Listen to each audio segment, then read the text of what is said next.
Hey everyone, my name is Rachel Friedman and welcome to the session on Prosaic Intent Alignment. I'm very excited to introduce you to Dr. Paul Christiano. Paul ran the language model alignment team at OpenAI until January 2021. He is also a research associate at FHI, a board member at OTT, a technical advisor for the Open Philanthropy Project, and a graduate of the Theory Group at UC Berkeley. Today, Paul will be discussing intent alignment for advanced prosaic AI systems. We invite you to use the swap card platform during this session. On the right side panel, feel free to share your thoughts on the live discussion board and also leave an upvote any questions for our speaker to answer at the end of the presentation. After the session, we also invite you to use swap card to set up meetings with fellow conference attendees. And without further ado, please welcome Dr. Paul Christiano. Thanks. So I'm going to try and keep the presentation part pretty short, mostly just to provide some common base for what we're talking about and some grist for questions, and then spend most of the time on questions. Yeah. So I think of the problem that I'm normally working on as trying to build AI systems that are aligned with humans. And by aligned or intent aligned, what I mean is that the AI is trying to do what we want. I have put trying and do what we want in scare quotes because it's not totally clear what we mean by those concepts. Hopefully it'll provide a little bit more clarity over the course of this talk. And the goal of my research is to make it as easy as possible to build AI that is intent aligned. So I said it's not clear what do what we want means. I think it is sometimes easier to talk about things we don't want. There can be a lot of agreement about many of these. So if we build an AI system and we find that it has killed all humans, or that it is doing something, it's making tons of paper clips, and we say stop, and the AI is like, sorry, I can't do that. Or humans are in the picture and the AI is acquiring resources and using them to run continuously escalating deception campaigns, keeping humans in the dark. If our AI does any of these things, then in some sense, pretty much everyone would agree that that was a bad outcome. And moreover, a lot of the sort of classic sources of AI risk do involve things that are clearly bad in the sense that many of these behaviors are clearly bad. So often, I think day to day, or when thinking about the problem, we can think about a really easy version of intent alignment, which is just that our AI isn't trying to do something that's obviously really bad. Or by obviously really bad, I mean the kinds of things discussed on the last slide. It's not obvious in advance whether this would be particularly helpful as a property. In particular, I still haven't said anything about what trying means. I think one reason to think that it's good if your AI is not trying to do something that's obviously really bad is that a lot of the obviously really bad outcomes are kind of hard to bring about by chance. So if you imagine your AI acquiring a bunch of resources, growing them over time, using them to keep humans in the dark and frustrating human plans, it kind of isn't the sort of thing you can do randomly or by chance very easily. So it seems like if your AI is successfully doing that kind of really bad behavior, then there's some level on which it's being strategic about that. It has some conception of what it's doing and the obstacles, and it's picking actions in a way that's intending to bring about those consequences. That's still kind of vague, but I think that's the basic intuition for why you might hope that a lot of really bad outcomes can be avoided if we have the sort of weak property that our AI is not trying to do something specifically. It's really bad. And yeah, I think everything I'm saying is pretty loose, so people should definitely feel free to poke on stuff they're interested in talking about in questions. So that's sort of the goal. That is, I want to make it easy for people to build systems that are intent aligned in this sense. I think that problem looks different depending on what we imagine the AI looking like. So I am normally working on sort of a narrower slice of this problem where we're thinking about what I'll call prosaic AI. That is AI that's produced by something like scaling up existing methods, and in particular, without encountering any alignment relevant unknown unknowns. So I think we can imagine systems that are sort of like the ML systems of today, but running on much larger computers and with much higher competence. So you could imagine, for example, a scaled up version of something like mu0 that builds a model of its environment and then plans against that model. Or you could imagine something that's kind of like GPT-3, sort of imitating the kind of things you write on the internet, but then run at very high speed. There's sort of a whole space of AI systems that, in some sense, if you showed them to us today, we'd be like, that does seem like the kind of system we can recognize, just run at a larger scale. And my goal is to address intent alignment for these kinds of systems. And I think the major upside of that is that, one, those are sort of the plurality of the probability, even if they're a minority of the probability for the kind of transformative AI we might build. And two, that they're very easy to work with concretely because we actually have systems that look quite like that in the world today. We can run experiments with them. We can talk. We can write down code that is very unambiguous to describe what they would do. I think that makes it nice to work on Prosaic AI. Okay, so that's the problem I've been working on, a little bit about where I've been personally. Again, mostly hopefully grist for questions. Until 2017, I was sort of thinking about alignment theory in parallel with doing a PhD.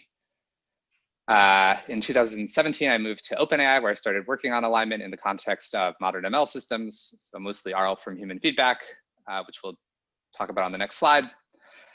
A few years ago, I transitioned to managing the alignment team at OpenAI, which is sort of taking the same kinds of techniques from more academic environments to large language models in a context that's closer to production. So if you imagine the kinds of systems that say OpenAI might deploy to customers, how do we make those systems aligned?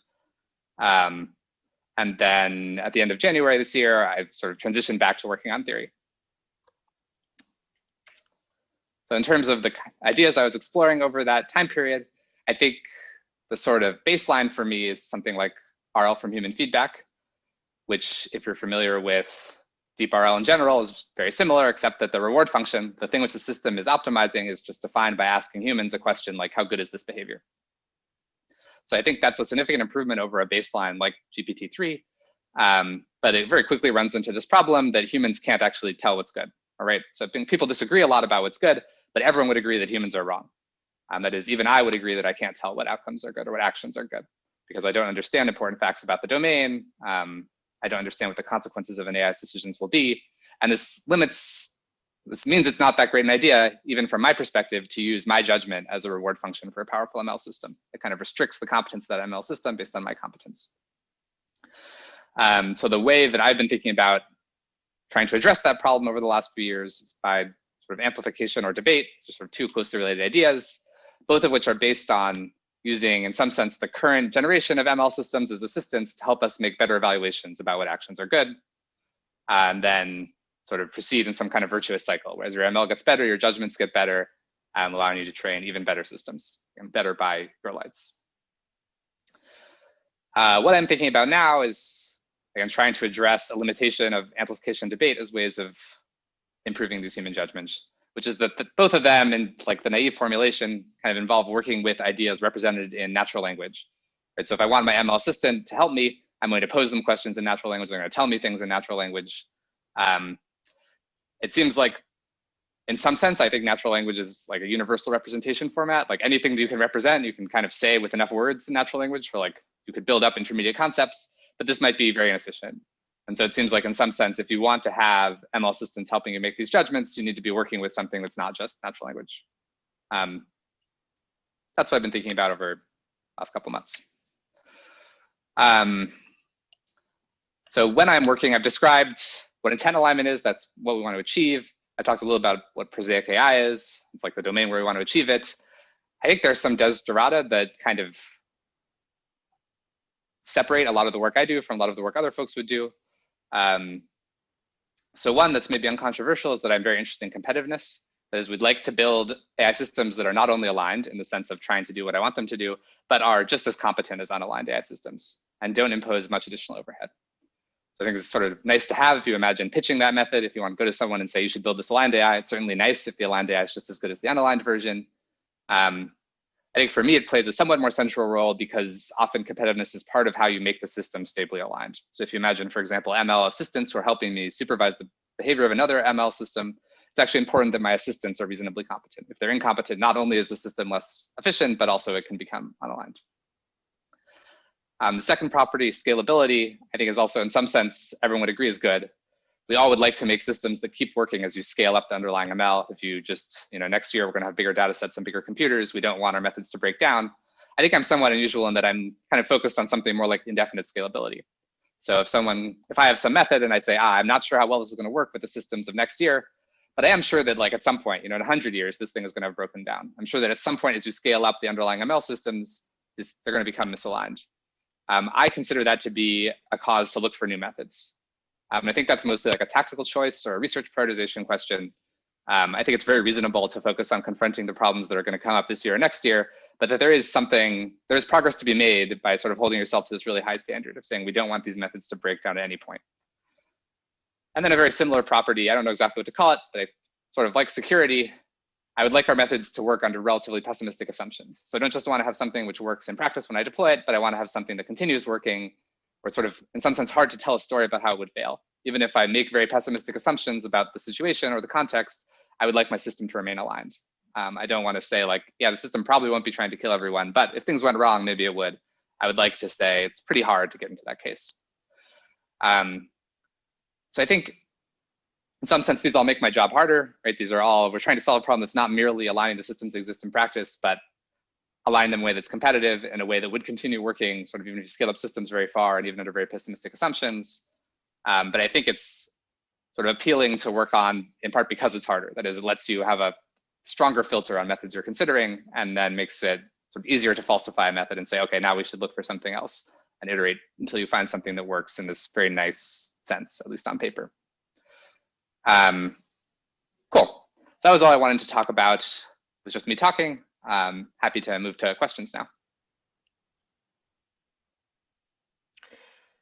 All right. Thank you, Paul, for that overview of your current thoughts on alignment. There were tons of great questions submitted, so let's go ahead and dive into those. First of all, what is your current temperature on whether we should be trying to produce an alignment proposal that actually has a story for how it works in the worst case versus just trying to improve our odds in the winging it scenario? Yeah, so for context, I guess winging it is how I think about the world where we kind of don't have necessarily a good story about how this is going to keep working, but things sort of seem to work now, and we'll try and do things that make them work better in practice and like respond to problems as they arise. I am definitely dispositionally like very, very interested in the having methods that work, kind of have a very compelling story on paper for why they work. I think in part that's just like a research taste question or a research background question. I definitely think that like there are diminishing returns on both fronts. So it seems fairly clear to me that you want at least some people working on like having a really good on paper story and some people working on sort of being in a better institutional position to wing it. My guess would be that like overall, right, having people who have a better understanding of what's going on, working in these systems, having more practical experience with making them work well, et cetera. My guess is that that's overall more important, but not overwhelmingly more important. So that like if I imagine optimally allocating resources, I'm like, I would guess that you're going to be putting in something like 10% or tens of percent of your effort, maybe a third of your effort into like trying to come up with strategies that look really good on paper or that meet these kinds of high bars, at least on paper. And then the rest of your effort sort of trying to take your current best practices and seeing what happens when those actually hit reality and like what goes wrong and so on. Mm-hmm. And speaking of current best practices, why do you think it is that so many mainstream AI researchers reject worries about existential risks from misaligned AI? Seems like it's a pretty complicated question, I guess, and I'm not that. I'm definitely not an expert on answering this kind of question, but my like feeling, if you ask like where do they get off the boat in terms of arguments, like at what steps of arguments do they get off the boat? I think probably the single most common is like something like granting that in some sense existing methods might cause trouble if scaled up super far without any adaptation, but believing that like there's a lot of time between now and when stuff is getting really crazy. Like these stories we tell about doom do involve AI capabilities significantly beyond what we see today, and there will be a lot of time for the field to sort of understand the actual versions of those problems that arise in practice and then adapt to the problems as they do arise.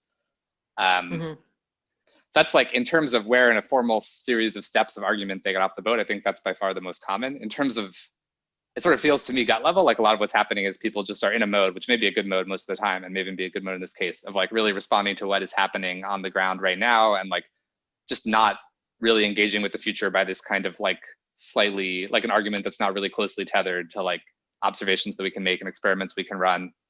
So like once you start asking things like, yeah, I think like once you're talking about sort of prospects of really rapid change or change that would like make it hard to apply these kinds of methods, people are often in a more abstract mode of like talking about it without engaging that much with exactly what it would look like.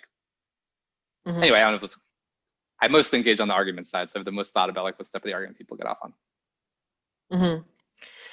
And how much existential risk from AI do you think comes from agents that are trying to do obviously bad things versus just tragic outcomes of many not seemingly evil AIs interacting together?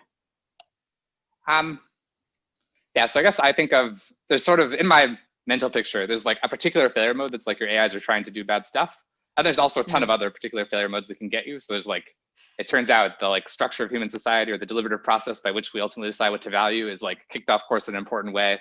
Like if you have a more optimized argument, or you have a nuclear war that kills everyone, or the like climate is no longer able to support human life. Like there's just like a long list. Maybe you could list like 50 such problems that potentially like upset or destroy the long-term potential of humanity. And I'm kind of like, I think alignment is a really important problem in that space, but it's certainly a minority. So maybe I think like alignment is sort of half of the stuff that might go wrong in the near term with AI, or like over the coming decades with AI, and that AI is, half or something in that ballpark of the stuff that might go wrong over the coming decades in total. I think most other outcomes, like in some sense, if we survive long enough that we've like passed off a lot of activity to AIs, every outcome all of the other bad stories are going to look like there were a bunch of AIs who were trying to do good and then things went wrong. Like they started a war and the war like inadvertently killed everyone, or a bad actor like released some kind of crazy engineered plague. Actually, I guess that latter kind of, anyway. So I guess that's sort of how I think about it. I think of alignment as a big chunk, but a plurality of all the ways we can get messed up. Well, so a related question is, to what extent do you think long-term prosaic AI alignment, and I would add long-term lack of existential risk from prosaic AI, is likely to follow as a natural consequence of AI researchers focusing their efforts on more short-term issues like bias, interpretability, and fairness? I think my guess is that my most likely guess for how things go, and also my most likely guess for how they go okay, is that like to the extent that these stories about alignment risk are real, they're going to materialize in ways that are much like they're going to be short-term issues that are like very directly connected to the purported long-term issues. Like you're going to see AI systems working at cross purposes to the people who deployed them in very overt ways, causing significant damage prior to it posing an existential risk. And my guess is like that is the time at which the ML community will be doing like the most useful work. Like there'll be a lot of people in the field at that time. They will care a lot about those problems. It'll become much easier to make an argument about long-term relevance. So I think like it is reasonably likely that these problems will go away on the basis of this kind of like normal operating methodology in ML of responding to problems that are real on the ground now. But I do think that like if that's the case, it's because work in the future will become significantly better targeted as like the short-term problems converge more and more to the story about long-term problems. It's really reassuring to hear. Oh dear, I'm afraid that I may be too reassuring a person. Oh no. Or I was just really concerned at base rates. So you mentioned one of the approaches to AI alignment that you mentioned was alignment via debate. What do you think are the biggest challenges that alignment via debate needs to overcome? I think there's this sort of core difficulty, which is very salient when people initially raise the idea, which is like a lot of reasoning about the world cannot be very well captured like as justified arguments in natural language using like epistemic standards that a human judge already is going to have access to. It's like a lot of things are going to sort of feel more like intuitions. Like you have some ML system which has been selected over like a huge amount of data, searching over reasoning strategies that work well for grappling with that data.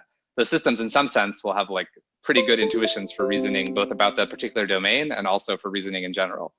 And so there's a question both about how often those intuitions can be justified in the kind of rules of debate that humans would use naturally when judging, and also like how efficient is it to do that justification. I think like my current understanding would be like using debate would significantly enlarge the set of tasks for which you can provide adequate oversight. It sort of fairly clearly doesn't get you to all the tasks. So either you can be in this mode of like wondering empirically how far does it get us and how helpful is that, which I think is like a pretty important thing to do. Or I think I'm currently, as of recently, more pushing on the side of like, well, it's not good enough in the long run in some sense, like with some additional ingredient we need. And like I've sort of been gesturing at the kind of ingredient seems like you need and hacking away at that. Makes sense. Another question that I think is interesting is, to what extent would you say that producing aligned AI systems reduces humanity's potential for innovation? And if it does significantly, how do you think we can navigate around that?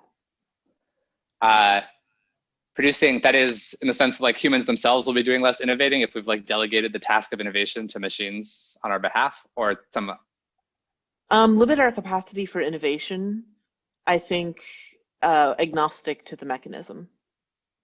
So perhaps we could do more innovating if we had not aligned, but I suppose more powerful AI. Yeah. I think my guess is that, like, to the extent that we're able to find good approaches to alignment, they'll mostly be compatible with innovations we would make in the domain of AI in particular. And that, like, the systems which we are built, if we're successful at aligning ML systems, then like the actual innovation done by those systems will be in some sense like greater, like more reflective of the kinds of domains we care about. And then in some sense, I do think like humanity eventually will not innovate that much because like most cutting edge innovation will be delegated. And then there's a question of how people feel about that. But I think like maybe the most plausible channel is like, how much is this like tying our hands behind our back in some sense? Are we like restricting the space of AIs we would build if we impose this criterion? And like my hope is no. And then if so, I guess I'm very on the side of wanting humanity to in some sense evolve in the way it wants to evolve rather than a way shaped by competitive pressure about what kind of AI works well. Makes sense. Another question raising a concern is, would the inability of humans to correct AI systems actually be net beneficial for individuals, considering the direct and indirect harm that's currently being caused by humans, like factory farming? Yeah, I think people have different views on like overall both the sign and like what makes things good to the extent things are good of human activity. I think this is like a very big question, but my perspective would be like, to the extent that the sort of universe is good at all, or like the world is good at all, it's mostly going to be in virtue of like to the extent that it's good by human lights at all, it's going to be in virtue of like humans having some shared interest in making it good and pursuing that interest. So and to the extent that one removes humans from the equation, I guess the question is really, what are you replacing it with? I think I am very excited about like, if you don't have cost constraints in some sense, like humans sort of making some deliberative choice about what kind of civilization we want to become or like what kind of values we want to hold. And I mostly think that leads to a good place. I think if you're more pessimistic about that, then you could either like AI systems because you think it'll just be some new draw from the hat and the AI will be nicer, or you could just be into extinction. I think people who are into extinction or think that's better will tend to prefer misaligned AI. I don't know if I'm that familiar with, I think it's like a little bit hard to get into the mind space where I think it's easy to get into the mind space where you think AI is like reasonably good compared to humans. Like humans aren't all that special, the AI will be good. But it's hard for me to get into the mind space where I expect AIs to be better on average. Though there are arguments to be made about it and it's complicated. I guess I'm just very pro-human personally. Fair enough. And to wrap things up, we can end with a mini timelines question. What do you think is the probability that we'll have an alignment proposal that fulfills your criteria in the next 2, 5, or 10 years? Yeah, so I guess we could separate out like there's different levels of precision of an alignment proposal and different levels of like stress testing or something. But I think like an on-paper proposal for which we're like, it seems like this sort of thing will probably work if like implemented suitably, carefully, and integrated with ML practice. I'm at like, I don't know, on 10 years, I'd be at like 20% or something like that. 5 years, like 15%. 2 years, I don't know, 8%, 6%. It's kind of hard to guess these things. Okay. And don't hold me to those numbers too much, but I do. I love making up numbers. Thank you for making up some numbers for us.